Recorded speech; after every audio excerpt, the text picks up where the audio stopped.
What's going on today?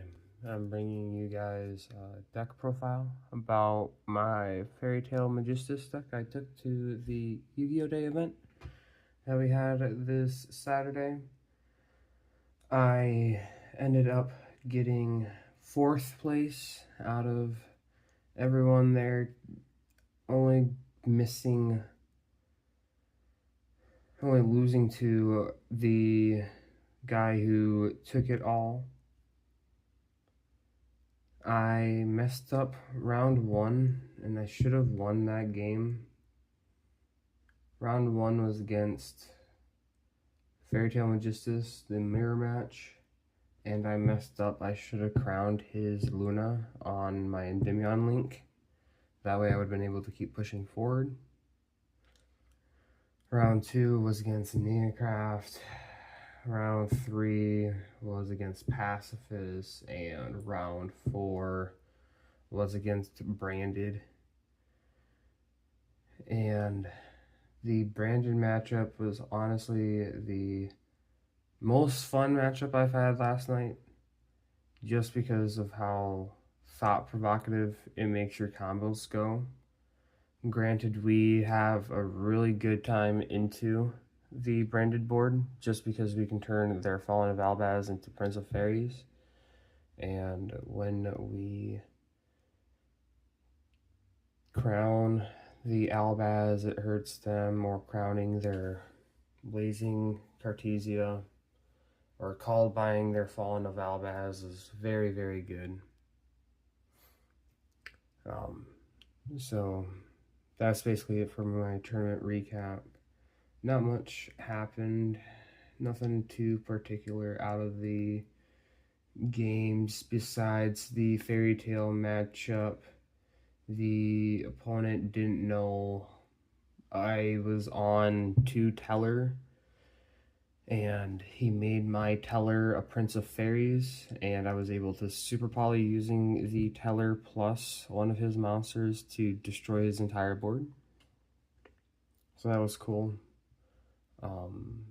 The Neocraft player didn't know I could attack directly with the ball, so after game 1, he was already at half life, so I was able to just summon a few monsters without activating a lot of chain links, and was able to get the ball out there and was able to just go attack. And the pacifist game, not much happened in that one. He bricked both games 1 and 3. So, to start off with the list that I took, I'm on 3 Fairy Tale Luna. Luna's your best normal, one of your better normal summons in this deck. On summon, it searches any 1850 spellcaster, and it's a quick effect to target one monster your opponent controls, to bounce it and this back to your hand, unless your opponent sends a monster with the same name to the graveyard. 2 Match Giru, which is the new monster out of Blazing. This allows you to search any Fairy Tale spell trap or Fairy Tale Tales once on summon. You can also pay 500 to make the name of one effect monster your opponent controls becomes Prince of Fairies, non-targeting. It is also a free special summon if you have a monster with 1850 attack. Playing 1 Snow because it came back. It works really well with the Genya of the Rings and the Once Upon a Fairy Tales, the new quick play, being able to reset it multiple times. The new field spell, Fairy Tale Ball, is very good. I am on 3 of it. Some lists are cutting it down to 2 just because it just does the same thing the rest of your deck does. Because the Fairy Tale Ball only searches out of Banishment and the deck, adding any Fairy Tale monster or Fairy Tale Tales. from your deck or your banishment. And then this is what gives your opponent monsters that are fairy tale name the ability to attack directly. And then when your opponent normal or once per turn, if your opponent special summons a monster and you control a fairy tale monster, you can target one effect monster your opponent controls to negate its effects. And its name also becomes Prince of Fairies. I'm on 1 and 1 of the quick play and the new equip spell. The quick play allows you to summon a monster from hand, graveyard, and banishment, one from each of a light fairy tale monster, so you're not able to get any of the extra deck monsters. You're just able to go through your main deck monsters. And then Tales of the Fairy Tales is a not once per turn fusion that can include your opponent's Prince of Fairies as fusion material. Otherwise, it is a once per turn to equip from graveyard to give you an additional normal summon of a fairy tale name. And then that's it for the fairy tale portion of the deck. I am on 45 just because I wanted to see Crowley and Arrow less, but I still wanted to play Arrow in the main deck just because I thought it would have been a nice little tech and throw people off, which it did. It actually came up against the branded player because he wasn't able to push past beyond the Arrow on branded fusion, which is really nice. For the Magistus engine, playing 3 Spenta, allowing you to pitch yourself to search any other Magistus from your deck, and being able to banish from graveyard to equip from extra deck or graveyard. You can also have the attack of one of your monsters that your opponent controls until the end of this turn. In case you need to find a way to push for damage, you can use the second effect instead of searching. Usually, you only ever use the search and the banish from grave effect. Playing 1 Zoroa. This is one of your better normal summons just because it pushes through a lot more things, more hand traps. Being able to equip to itself to special summon back out the Spenta or anything from hand is amazing as well. Just gives you enough bodies for link material. Playing 1 Riliona, and this will allow you to search any of your Magistus spells on, or I guess spell traps on summon. You're able to search, or you can return one of your banished level 4 or lower spellcaster monsters to your graveyard. So if you had some of your cards that you didn't want banished, you're able to summon Riliona and get them back into the banish under like a Diefire or Shifter. And you can banish this card to equip a non-level 4 from graveyard of a Magistus name to another Magistus monster. So when you go through your normal line, going first, you're going Spenta, search, Riliona, normal, Riliona, search, Ver, and then Ver through a few more hoops summons up the Zoroa for 2 level 4 bodies, basically. You're able to Zoroa search the Crowley, which we play 1 of, and then Crowley will fusion into some of the extra deck materials. And then you go into Torozo and overlay Torozo plus one of your level 4s into the Witcat, and that's how you bridge between Magistus and Fairy Tale. And to conclude the engine requirements for the Magistus stuff, we have to play 1 Jenny along with the 3 Ver Magic. So Ver Magic can Foolish a spellcaster or any spell card from your deck to your graveyard if you control a Magistus or a Witchcrafter monster, which is because any level 4 lower spellcaster can turn into Link 1 Artemis, and then you send the Jenny, and then Jenny will copy the second effect when your opponent activates a card or effect, special summon a Magistus or a Witchcrafter monster from your hand or deck. So this also allows you to just push into your opponent's boards, because when they just activate something, you're going Lacrima to special summon, and then you're just getting Rilliona to search another Bear Magic, so then you can Foolish the Jenny, and then Jenny can copy the effect again, because you are only able to activate both effects once. You're able to activate both effects once per turn. And Jenny can get around that because she just copies the effect while it's in graveyard and banishes it as cost.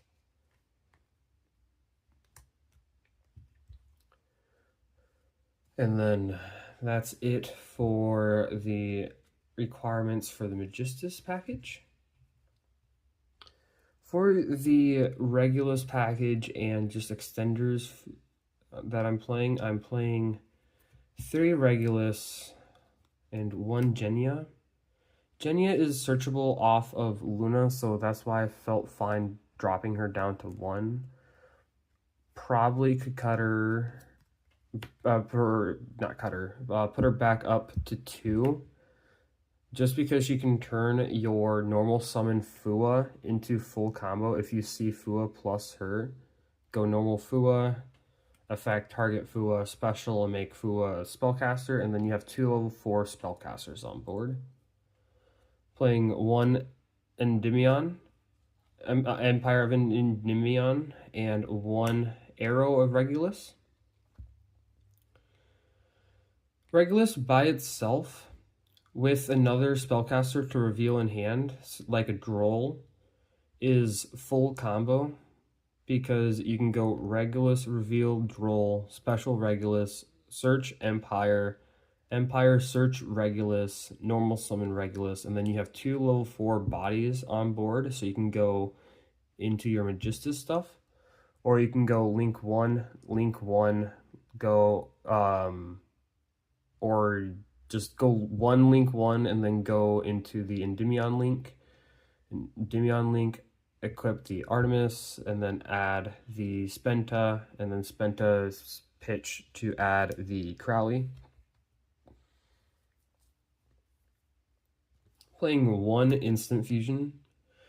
This is one of your better extenders that you can play, just because it gets you directly into Weaver, and Weaver then allows you to special summon 1 from deck or banishment of a fairy tale name. So then that sets up an easy level 4 plus a level 4 for a rank 4, or a Link 2 play, or being able to go into the Magistus package, because it's a you just need a level 4 or lower spellcaster to go into the Link 1. Playing 1 Metamorphosis, because any of your level 4 monsters that you normal summon can be turned into full combo by going Tribute with Metamorphosis, summon Weaver, and do this whole same song and dance as Instant Fusion. And that's it for the extender portion. And then for the non-engine, I did a mix of hand traps and board breakers.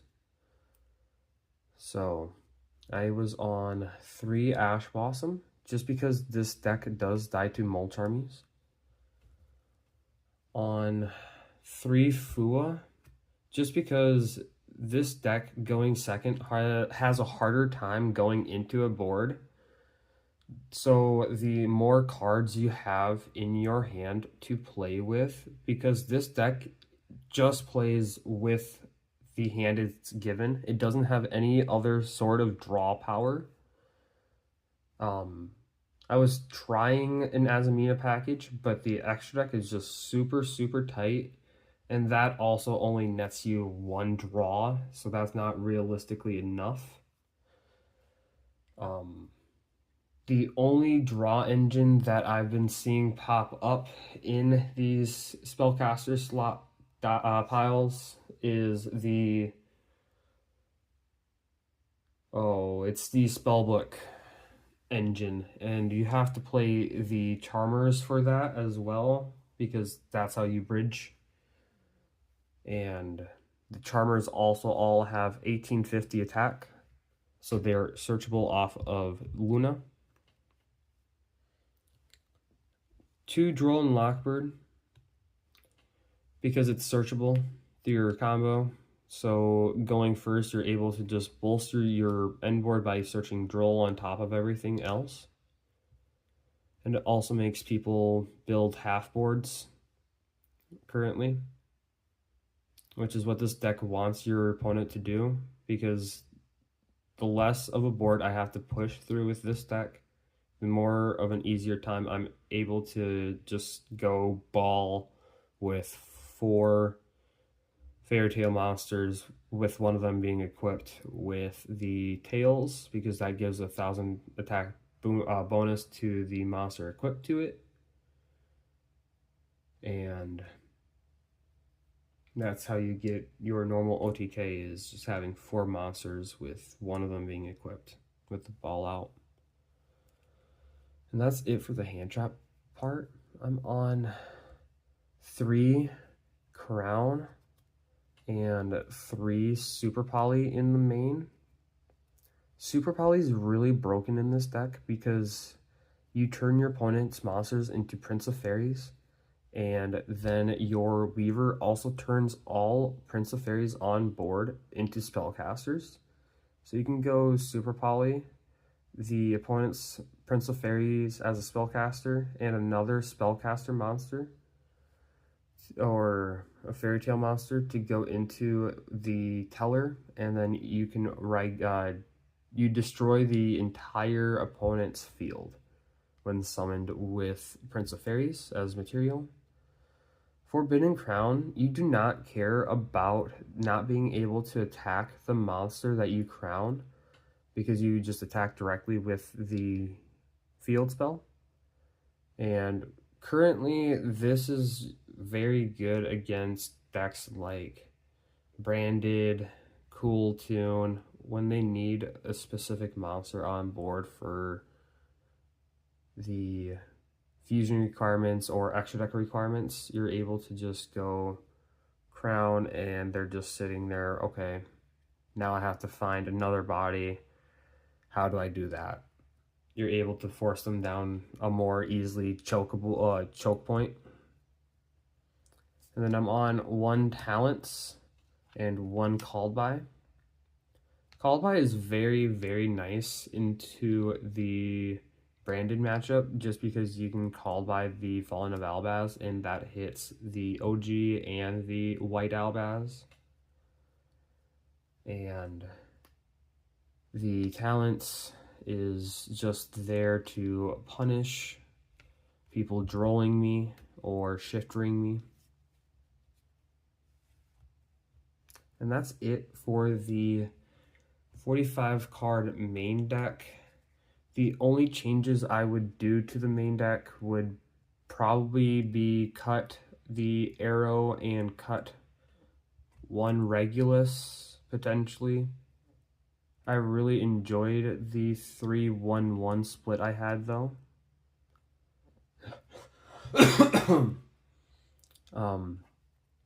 For the extra deck, I'm on 1 Weaver and 2 Teller and 1 Wiccat as the engine requirements for the Fairy Tale part of the extra deck.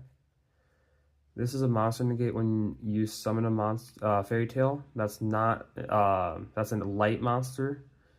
You can go when you summon, you target one of your opponent's monsters.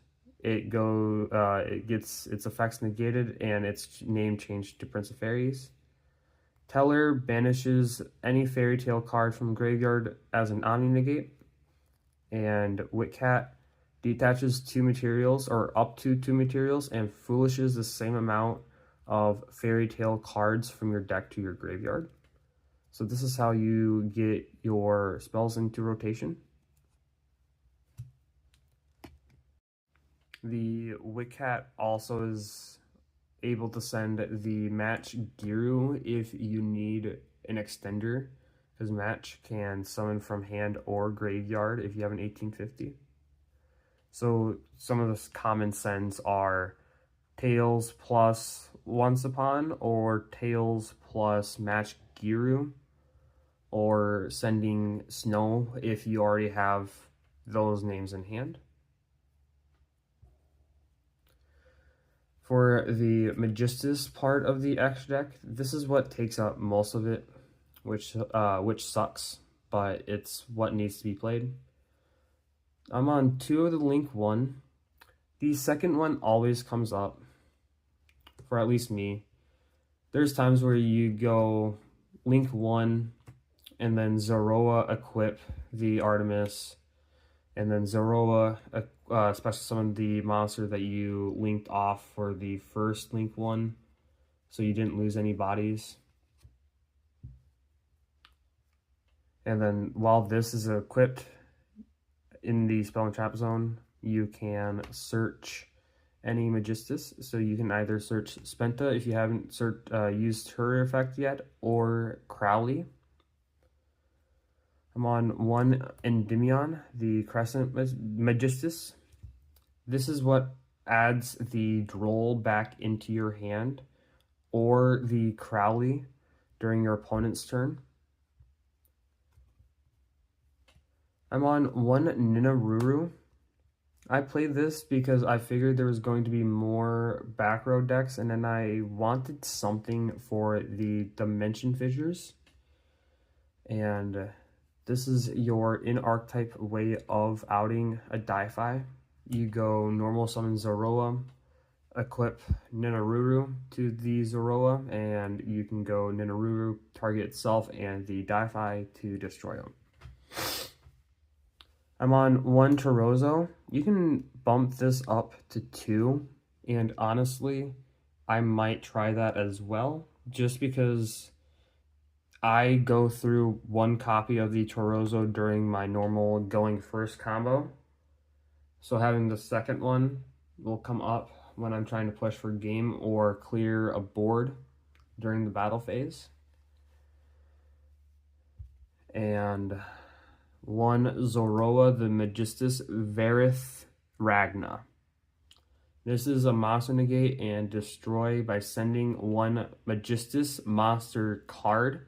So you can send one that's in the Spell and Trap Zone, or one that's in the Monster Zone, to the graveyard to negate and destroy 1 card your opponent controls. So you don't even have to destroy the card that you negated.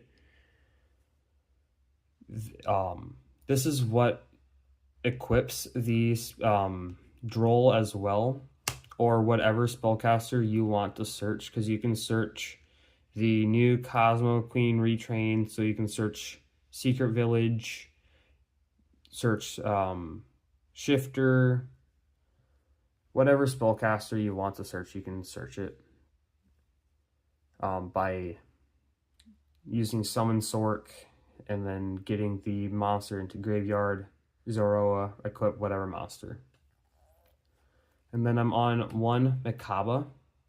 Some people are playing the Makaba, some people are playing Iwas. Either or is fine. I just wanted Makaba because negates to me are better than just a Snatch Steal.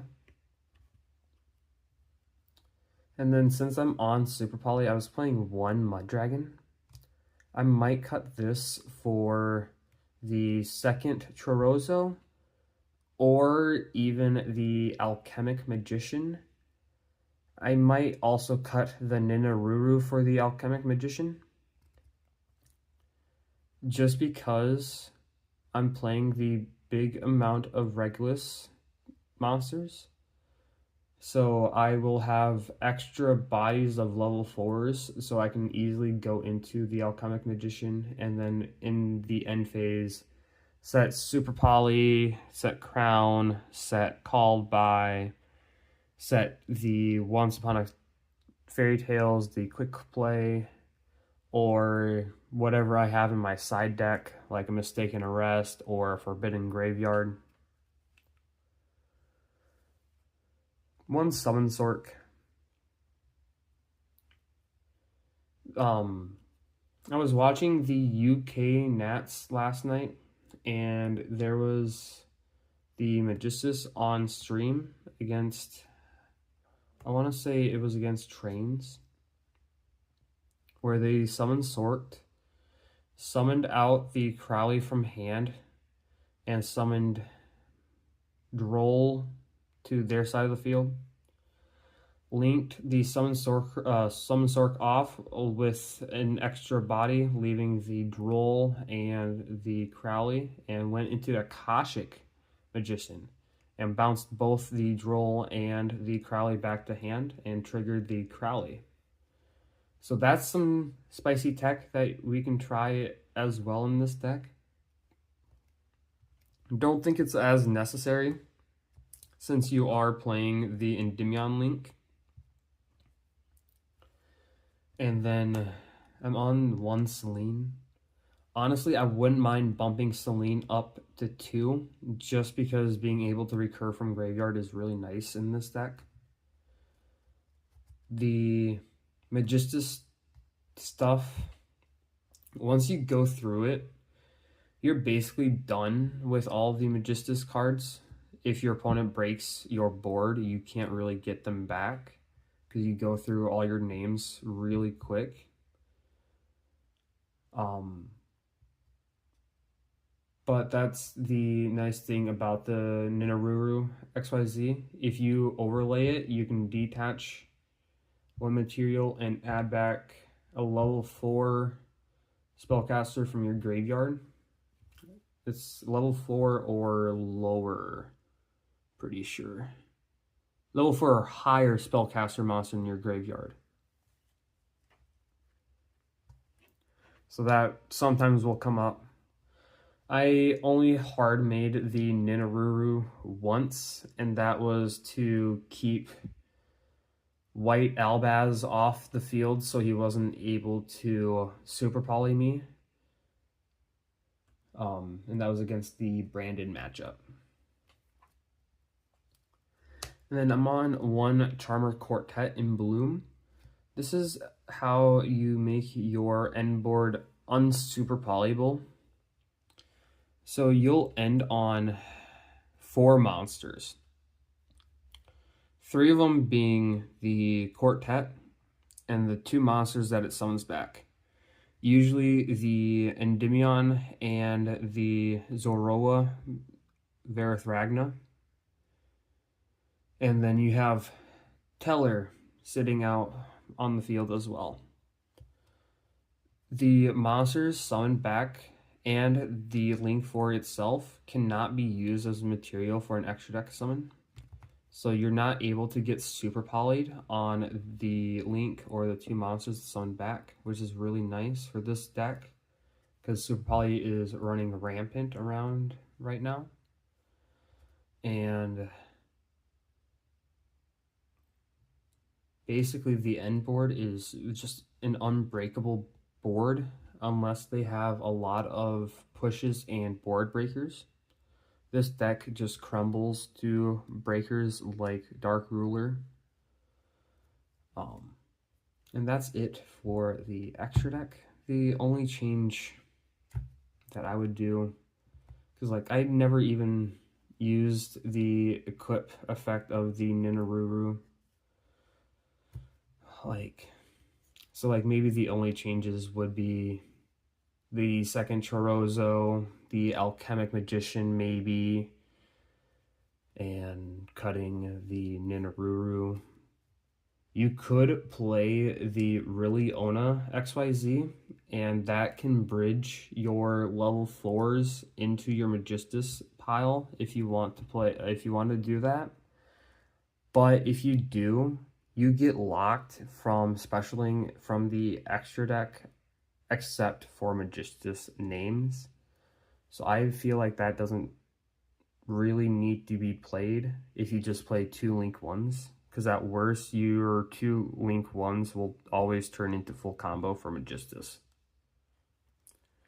And then for the side deck, I have 2 Gamma Seals.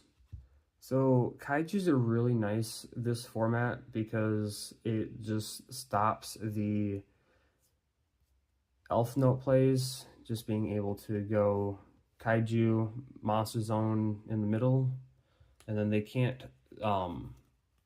summon anything to the middle zone anymore. Unless they already have the trap set up, they can just send the Gamma Seal to the graveyard and summon one of their non-waters. But this is also really good against the Cool Tune matchup, the Mirror as well. You don't need to be playing Kaijus. Any sort of single tribute is fine. There's lists playing the Santa Claus, and that's also an acceptable card to be playing. I'm on 2 Charmies, the Perulia, just because going second, you want to be drawing cards to give you the more amount of cards in hand to be playing with. So you can probably bump Perulia to 3. I just couldn't find the room with how my side pattern was. I had 9 going second cards, and I was taking out most of the Regulus package, if not all. Kept in the Genya of the Rings just because it's a searchable extender, and I would cut maybe 1 Spenta and 1 Ver spell card to fit in all 9 board breakers I wanted to play, or going second cards I wanted to play. On 2 Lightning Storm, very good for the Branded's back row, being able to clear the Fallen and the Virtuous, the Fusion Duplication, the Counter Trap is very nice. Otherwise, just being able to punish whoever just puts all their monsters into attack position. And then 3 Book of Eclipses. Going second, if you just Book of Eclipse, they lose all their interaction, and then you can just go summon Fairy Tail, summon Fairy Tail, summon Fairy Tail, summon Fairy Tail, activate Ball, equip Tails, attack directly, attack directly, attack directly, attack directly for game, which is really nice. You could probably play Illusion Gate. You can probably also play Raigeki as other board breakers this format. And then for the going first cards, I'm playing 3 Dimension Fissure. And there's a nice little ruling with Di-Fi and Luna, actually. When you're using Luna's second ability to bounce back the hand, your opponent cannot send another name under Di-Fi, because any monster sent to graveyard is banished instead, and they have to send specifically to graveyard to negate the effect of Luna. So this just makes Luna into a for sure interaction point, but I might cut it down to 2. I might cut it all together for other going first cards. I don't know what though. And then I'm on 3 Solemn Accusation. This card is broken. Was able to hit one of the pen scales for the Neocraft matchup, being able to hit the Fallen and the Virtuouses, Branded in High Spirits, or even just Branded Fusion is really nice. Sky Striker just crumbles to Accusation. A lot of decks just die when they lose all their pieces. So this is a very nice card. Really glad I was able to pick this up at the Minneapolis Regional. Overall, the deck felt fine. Obviously there's some changes I would do to the deck, but honestly, for the first tournament I took it to, I am proud of how I did. I am really kicking myself for how the round 1 went, because I should have had that game and I would have been undefeated. The round 1 did end up winning the entire thing and winning the mat, so that's good at least. And that's all for the video. Thank you.